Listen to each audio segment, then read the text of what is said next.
அம்மாவோட ஆசை அப்போ உங்களுக்கு உண்டு. ஓம் சக்தி, பராசக்தி. ஓம் சக்தி. குருவடி சரணம், திருவடி சரணம். ஓம் சக்தி. 1008 போற்றி மலர்கள். மந்திரம் 46. ஓம் ஐவகை பரம்பொருள் இருக்கையல் போற்றிவோம். எல்லாம் வல்ல மூல பரம்பொருளான பிரம்மம் தன்னை 5 வடிவங்களாக கொண்டு 5 தொழில் புரிகிறது. இந்த 5 வடிவங்களையும் பஞ்ச பிரம்மம் என்று குறிப்பிடுவர். அவர் தம் பெயரும் தொழிலும் வருமாறு: பிரம்மா படைத்தல், விஷ்ணு காத்தல், ருத்ரன் அழித்தல், மகேஸ்வரன் மறைத்தல், சதாசிவன் அருளல். இவர்களை ஐவகை பரம்பொருள் என மந்திரம் குறிப்பிடுகிறது. இந்த ஐவரையும் கட்டிலாக கொண்டு தேவி அமர்ந்திருக்கிறாள். அவருள் முதல் 4 கட்டிலின் 4 கால்களாக உள்ளனர். சதாசிவன் தேவி அமரும் பலகையாயினன். இதன் மேல் காமேஸ்வரன் மடியில் தேவி வீற்றிருக்கிறாள். ஓம் சக்தி. ஓம் சக்தி.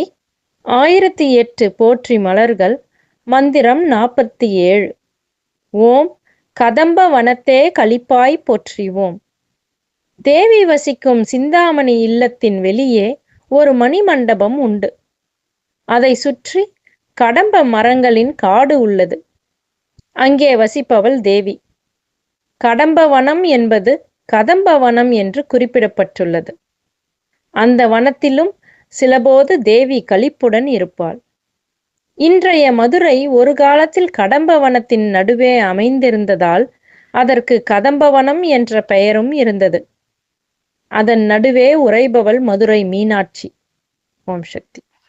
குருவடி சரணம், திருவடி சரணம். ஓம் ஓம் சக்தியே. பேரருள் ஒளிவடிவ பேராற்றலான ஆன்மீக குரு அருள் திரு அம்மா அவர்களின் திருவடிகளை வணங்கிடுவோம். ஓம் சக்தியே. ஓம் ஓம் சக்தியே. அவதாரம் ஆகி வந்த ஆன்மீக குரு அருள் திரு பங்காரு அம்மா அவர்களின் திருப்புகழ் பல்லாண்டு பல்லாண்டு நீடு நிலைத்து வாழ. ஓம் சக்தியே. ஓம் ஓம் சக்தியே. ஆன்மீக குரு அருள் திரு அம்மா அவர்களும் அவர்களின் திருக்குடும்பமும் எல்லா நலமும் வளமும் பெற. ஓம் ஓம் சக்தியே. இயற்கை தெய்வங்களான நிலம், நீர், நெருப்பு, காற்று, ஆகாயம் என்று அருள் புரிய வேண்டும். ஓம் சக்தியே. ஓம் சக்தி. மேல்மருவத்தூர் சுயம்பு அருள்மிகு ஆதிபராசக்தி சித்தர் பீடத்துடன் இணைந்திருங்கள். பெல் ஐக்கனை கிளிக் செய்து புதிய காணொளிகள் பற்றிய அறிவிப்புகளை உடனுக்குடன் பெறுங்கள். ஓம் சக்தி.